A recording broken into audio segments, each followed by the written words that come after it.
Hello there, Maverick Traders. This is Rob Reinhold. Nice to see you here. Happy holidays, everyone. Happy Easter, happy Passover, happy Good Friday, whatever it is you're celebrating. I hope you have a good one. I'm going to be flying solo today. Darren is on vacation, so let's get into it.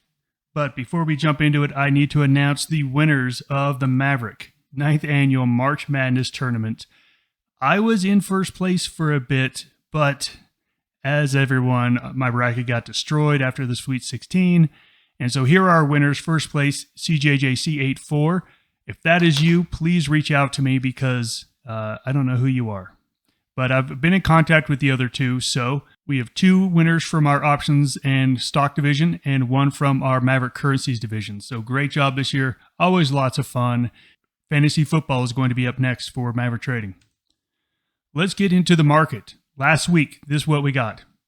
We got a pullback for 3 of the 4 days. So the market was closed on Friday. So Monday, Wednesday, and Tuesday were all down. And then we got a bounce on Thursday, and that pretty much wiped it all out. We were basically flat on the week. The big news was OPEC over the last weekend cut supply by about 1.5 million barrels a day. We saw a big spike up. We saw about a 7% jump in oil. However, we're going to take a look. The energy sector vastly underperformed that. And now we're looking at the new rate hike percentages. It's all the way down to about 42% chance for a quarter point raise in the May meeting. Last week, there was a lot of economic news. So let's start with Monday. Monday, we got the ISM manufacturing number. It was very weak, 46.3 versus 47.5. In the past 9 months, we've been talking about bad news is good news and good news is bad news. What we meant was bad economic news meant that the Fed was going to back off and the market would cheer that. We're in a little bit different place here where the Fed has backed off. The Fed has already been talking about backing off. The market expects the Fed is backing off. Now we're getting bad numbers and they actually are being taken as bad news. So the market sold off on Monday with this ISM manufacturing number. The next report we got was the JOLTS job openings. That was much weaker than expected. Lowest has been in 2 years. In the past, this would have made the market rally. On Tuesday, it didn't. The market fell. Then on Wednesday, we got ISM Services PMI. That was extremely weak. The market fell again. We are now entering into a phase where I think bad economic news is actually bad economic news. However, with all that being said, on Thursday, we bounced back enough to where the markets didn't really go down all that much on bad news. So I don't want to get super bearish here. The market is still bullish, but that is what we're starting to see. And then on Friday, the markets were closed, but we still got the payrolls report. The payrolls report was slightly stronger than expected. However, the futures were trading up from that. So I fully expect on Monday we're going to get maybe a 0.5% to 1% positive open off of that news. So let's take a look at the charts. We take a look at the charts and the performance. First thing I want to show you is the performance. The Dow had an up week. The S&P had a flat week. And the NASDAQ had a down week. And take a look at the Russell. That was an ugly week. So as you can see, what we called for 2 weeks ago. Remember, this market has been led by tech and communication services. Our call was when we finally broke out to new highs, we said sector rotation is likely going to happen. We think that the NASDAQ is now going to start underperforming and other things are going to start outperforming. Now look, I don't want to say we nailed that one perfect because it's still a mixed picture. Small caps just look terrible. But as you can see, oil had a nice jump. Gold breaks clearly above 2,000. Overall, we are still in a risk-on environment. We take a look at the SPY. This is where we're talking about. We had some down moves, but ultimately, this is a pullback. If you were just waking up from a 10-year coma and you didn't know anything that had been going on, and someone showed you this chart, you would have to be mildly bullish and saying, yeah, this pullback is probably going to get bought. And you take a look and say, okay, well, we're going to probably run up to this 417 area is the next resistance. I always love to ask that question because it forces you to say, okay, well, if I've been in a coma for 10 years, I don't know even about COVID. I just have to look at the charts And these charts are mildly bullish. Moving averages going up, price action going up, mildly bullish. That's where we are. We come over here to the NASDAQ, same thing. We got a pullback, but that pullback ended with an engulfing candle. This is bullish. Everything about this is bullish, and frankly, this is even more bullish than the S&P. We got a nice slope up on these Qs. And then we look at the volatility index, and you can see it's just cratered. We had the little pop off that bank news, but we're right back down to where we were. This is telling us that the market is still bullish. I've been challenging any of my perma bears out there at Maverick. At this point, you cannot technically be bearish. There's no technical reason to be bearish here. You can have things that you think are going to happen or might happen, but that's all you've got. When you take a look at the actual charts and you flush everything else away, this market is more bullish than bearish. Now, that being said, this isn't a super bull market. This is a mildly bullish market at the moment. We think we're going to continue to see the unwinding of that tech and comm services. Look, we don't think they're going to go down. We just think other things are going to start performing better. And it looks like Monday is going to be an up open based on all of the futures, gold markets, the Forex markets, everything showing that it's likely going to be an up move. Next week, we've got US PPI. Take a look at that one on Wednesday. This is the big one. And frankly, this is the only one that really matters. So that's going to be Wednesday at 8:30 a.m. Eastern Time. If this number comes out as expected or less, it is basically going to shut the door on a Fed rate hike in the next meeting. And I think the market likes that.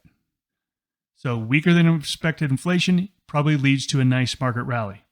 If this number is somehow hot, I don't think it's going to be terrible news. I think it's going to cause the market to be like, oh, maybe we shouldn't be as bullish. But there's so many numbers that are deteriorating. This is kind of a lagging number. I think the Fed is still going to be, on pause or very, very slow to raise interest rates. Other than that, that is the big news this week. So when we look at this market technically, this market is technically a +2 market, moderately bullish. I think we're going to have a nice up week this week, nothing to blow your socks off, and I think we're going to be heading up to that 417. There's about a 2% gap from where we are today up to that 417 on the spiders. I'm not saying we get it this week, but I think we get some of it this week. Let's break into the sectors. Let's take a look at sector by sector and seeing where the money is actually going. We take a look at the performance last week. It was a weird week. Utilities did awesome. Healthcare was the best performing sector. Healthcare has gone from the worst sector about 4 or 5 weeks ago to actually one of the best. And I want to point out that energy. You look at that and say, oh, that's a good week for energy. Not really. So we had oil up about 9% the week before. We had it up another 6% last week. And the energy sector has underperformed that quite a bit. I'm not bearish energy, but I'm definitely not jumping on the bull side on energy. It is not showing me the kind of strength it needs. On the weak side, industrials got slaughtered and consumer got slaughtered. And you can see tech, materials, they gave back some of their recent gains as well. We're going to take a look at all these individually, give them scores, and we're going to see how they moved throughout the week. So utilities, last week was at a +1, it's at a +2. Utilities looks really good. We are running into a little bit of overhead resistance here, but everything here looks good. We've come off this bottom. Everything is looking very nice here. You have to be moderately bullish on utilities. Next up, comm services. Last week we were at a +2. This week we're at a +2. I really wanted to go to +3, but we are literally right at resistance. If we can break out of resistance, I'm very happy to go to +3, but this is one of the best sectors out there. It's still cranking. It has a lot of ground to give up from last year. Last year, this was a terrible sector. It continues to get money pouring into it, so I think you got to be moderately bullish here on it. Real estate, last week we were at a -1. Last week we were at a 0. This week we're at a 0. As you can see, real estate just is hanging out between the two moving averages, not doing anything. Until it does something, we're at a 0 on it. Industrials, We're looking okay last week, but just boom, right back down. Look, it's poked its head a little bit above, a little bit below moving averages. I'm still going to give this a 0, but this one has some volatility to it. Moving over to healthcare. As I said, healthcare has been the worst performing sector for the first 2.5 months of this year. And then take a look at the move we've gotten off the bottom here. Just a really good move off this bottom. So you have to be moderately bullish here on healthcare. Next, moving over to financials. Financials had this huge hit. Lots and lots of selling. And I got to say that the bounce back has been less than I expected. I thought that once it was all clear, you'd see a nice bounce back in financials. We're getting a little bit more upside than downside, but it hasn't been strong. So I'm still going to be with this is the weakest sector out there. It still might go up, but it is definitely showing a lot of stress here. And especially last week, I saw a couple of the regional banks that had nice little bounces. They rolled over really hard. So I think you still want to be very cautious here on financials. Coming to consumer, you can see that we corrected here, and we've just had this little lazy uptrend here. Okay, I'm not excited about consumer. I'm at a 0. It's between moving averages. We might get this little rally off a bull pullback that takes up maybe to a new high, but it's nothing substantial. Moderately and maybe like minorly bullish here on this one. Technology, we were at a +3 last week. We're at a +3 this week. Really held up nicely, pulled back, got a nice engulfing candle here. Everything looks really good here in technology. Now look, I know I've said that tech and comm services are likely to underperform. They have the best scores right now. I still think they go higher. I just think there's other sectors out there that are going to do a little bit better. Next up to materials, we were at a 0. We're at a 0 here, so really nothing going on here, right in the middle of this range. And then we go over here to energy. And yes, energy had this big jump off of the OPEC news, but take a look at the price action off of it.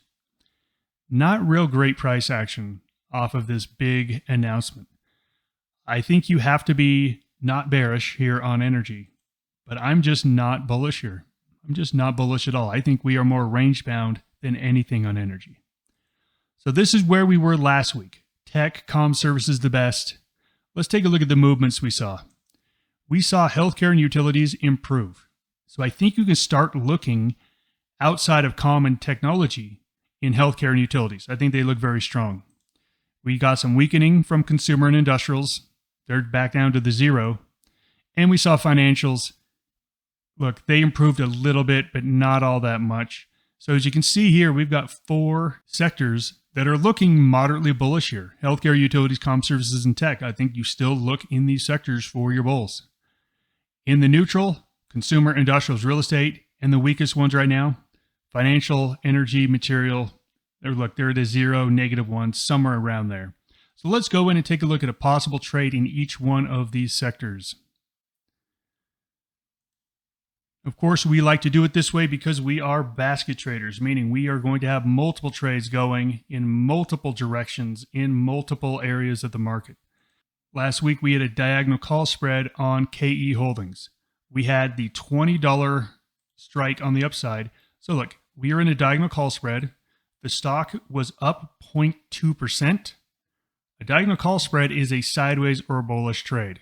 So this trade is mildly profitable at the moment. We've got one more week till we need to make a decision. I still think this looks okay. It doesn't look great. I don't think this thing's going to run to 22, but could we make it up to 19.5, 20? I think that is going to be the best point for our max gain point on this trade. This week, we're looking at Blackstone Mortgage Trust. As you can see here, huge fall. And whenever you see something has a huge fall and it doesn't bounce, I mean, just think about this. This is a stock that lost about 30% of its value. And no one wants to buy it because no one thinks it's a good deal at this price. Low basing here. So I think you're going to take a look here at the 1618. So again, 1618. You're just going to be a little mildly bearish here on this one. So looking at 1618 bear call spread, if it breaks down below this low base, This is going to be a really, really good trade. We don't need a ton of movement. As long as it doesn't go up, this thing is going to bleed out in our favor. Moving over to comm services. Last week, we had a sideways trade on T-Mobile. 146 was our midpoint. The closer it is to 146 on April 14th, the better. We've got a 142, 146, 150. As you can see here, we moved up to the top end of the range. It's still in our range, but it's starting to get on the tails there that we don't like. We do need to see this come back in. If this comes back in, it's going to be a very nice trade and most likely going to be close to max gain. If not, it's max loss. That's why we position size these things that way. This week in communication services, we're looking at Pinterest. It's just a nice looking chart here. And just think about how much better this is doing than the normal stock here. We've got this run up to 29. We've backed off. We've come up here. We've backed off. It looks like this thing wants to take a run at 29. So that's exactly what we're going to be looking at. Let's put out a trade here with 29 as the short-term target. So going out to the May 5th, 26, 29, 1 week diagonal call spread. If this thing just goes up a little bit, that's great. 29 is our max gain point. If it takes off past 29, okay, we make a little bit less, but it's still fine. At the end of the week, let's say the stock is at $29. We get to decide, do we want to let this expire and hold a long call as it potentially is breaking out next week? That's a great setup. So these short-term diagonals give you lots of choices of what to do in the short term. In healthcare, last week, we had Dentsply, X-ray. We had another diagonal call spread on this with 40 as the max gain point. You can see here it did exactly what we wanted it to do. X-ray went up 0.7% last week. It looks really good here. Look, if it blows out through 40 in a diagonal call spread, again, you'd make just a little bit less. Just make a little bit less. But at some point, you're guaranteed profit. Looks really good. Let's let this thing go. This week in this healthcare sector, I actually like the healthcare sector most of all. It has really improved. It's now to +2. I'm ready to get actually pretty bullish here in this sector. I'm looking here at 89 Bio, ETNB. This thing is volatile. Take a look at it. 11 to 18 in a matter of 2 days. That's about a 65% run in 2 days. And then we lost half of it. I need to see a little bit more of a bounce here. So I'm looking for one more candle here. But I think this thing has got lots of juice. So if you just wanted to do something like this 14, 16 bull call spread. So I'm just going to give it 2 weeks. I'm going to say, look, 14, 16. And if you blow out of the top of it, I'm going to take my max gain. That's great. If this thing just falls apart and is terrible, it's going to be a very, very controlled loss. Not that big of a deal. We love to play these highly volatile stocks with vertical spreads. It's a very easy way to trade these super volatile stocks because you don't have to make a choice. You don't have to try to decide when to get out, when to take your loss. You don't have to. It's already set. Moving on to industrials. Last week in industrials, we had Fastenal. Now, we had the same thing here, a diagonal call spread on Fastenal. However, this one didn't do what all the other trades did. All of our other trades worked out really nicely. This Fastenal said, you know what? I'm headed back down. So we headed back down this risk graph here. All right, so we are now at $51.48. We're now at the lower end of that base. At this point, we have a decision to make. If this thing does not hold this $51, I'm out. I'm out. I'm going to look and take my loss, and I'm going to move on to the next one. That's it. That's it. If it holds here, look, we've got more time on this. This one still is in a high base. No reason at all to freak out unless it breaks through 51. This week, we've got CP, Canadian Pacific. We're looking just at a straight butterfly. Now, whenever you take a look at a butterfly, you're looking out and saying, where do I think it's going to be on my expiration date? So this is for 2 weeks out. Where do we think this is going to be 2 weeks out? Is it going to be exactly sideways? Is it going to go up a little bit, or is it going to go down a little bit? Well, our call is it's going to go down a little bit, but just a little bit, down to 75. So 75 is going to be the point.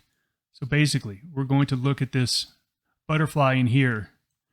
As long as it stays in this range and closes in this range on expiration, it's going to be a really nice gain. You can see here, the stock doesn't really want to go anywhere. So we're just going to be mildly bearish here on this one, let this one float down, adding a sideways trade to our portfolio. Last week in financials, we had another diagonal call spread, and we said, hey, look, this thing is breaking out of a bull flag. And guess what? It decided it didn't really want to. And it had two nasty days on Tuesday and Wednesday.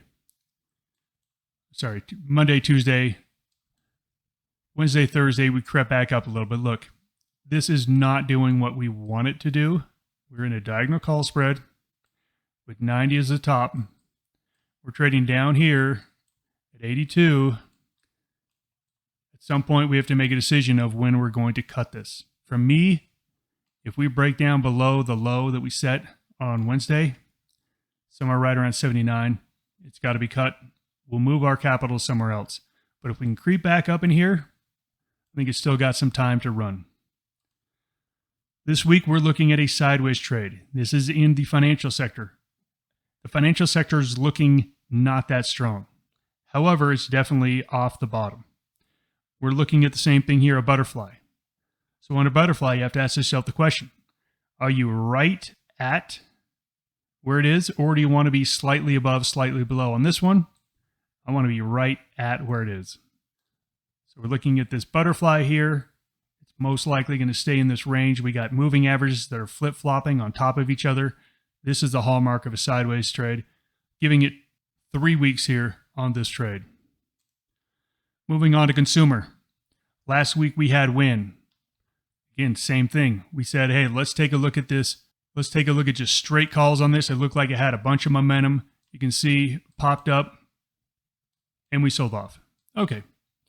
We got a hammer candle here on Thursday. If we get an up candle, this trade could potentially still be on.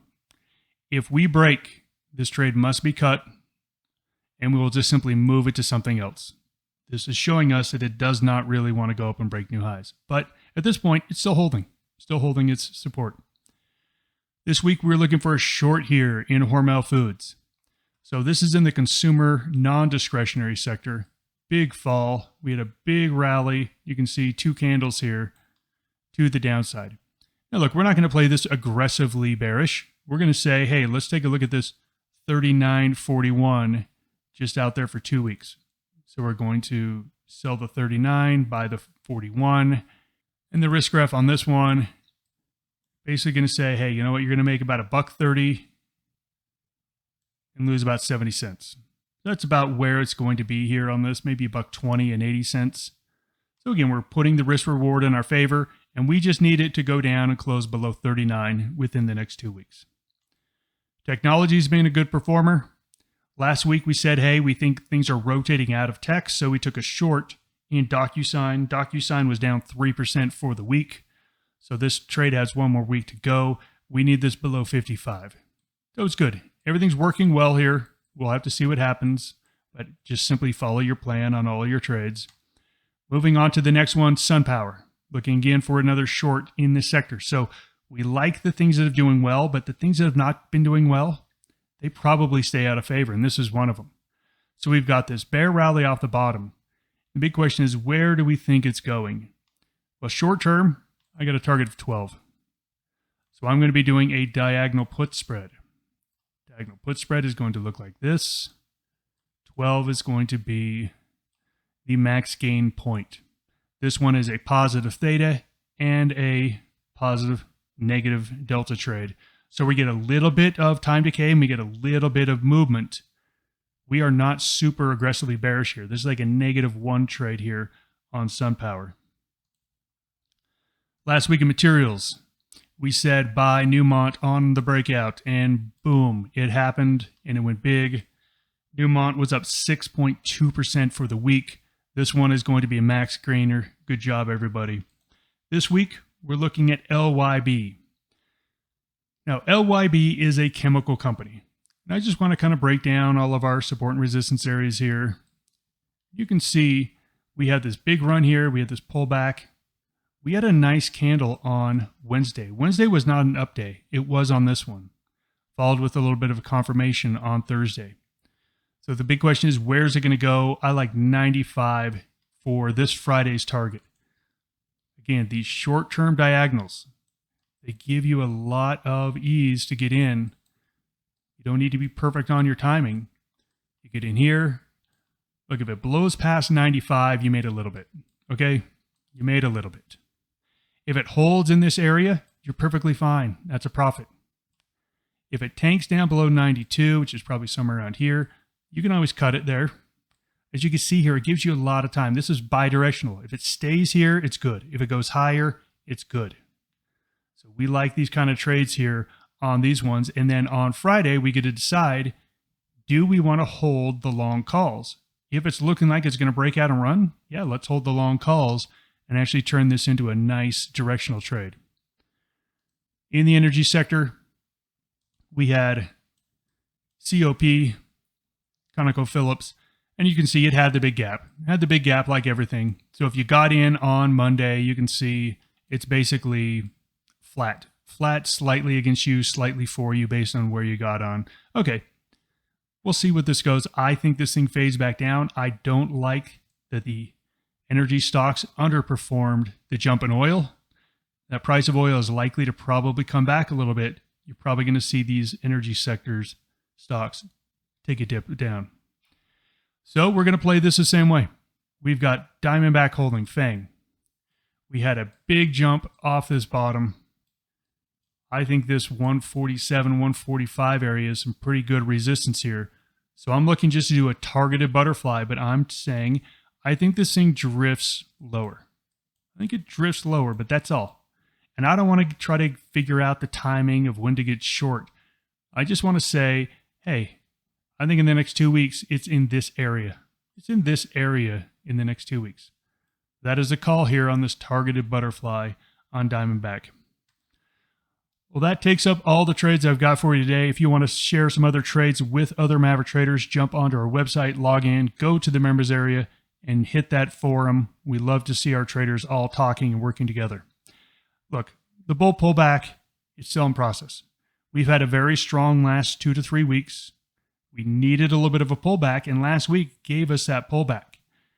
That Friday jobs report looks like it's going to push this market higher. So I think you're going to see that broadening of the market where we start to see more things participating in the rally. I think the S&P's got another 2% upside until we hit some really major resistance, and then we're going to have to reevaluate things at that point. Thank you so much for joining me. This is the Trading Room. Take care. Have a great weekend, everyone. Goodbye.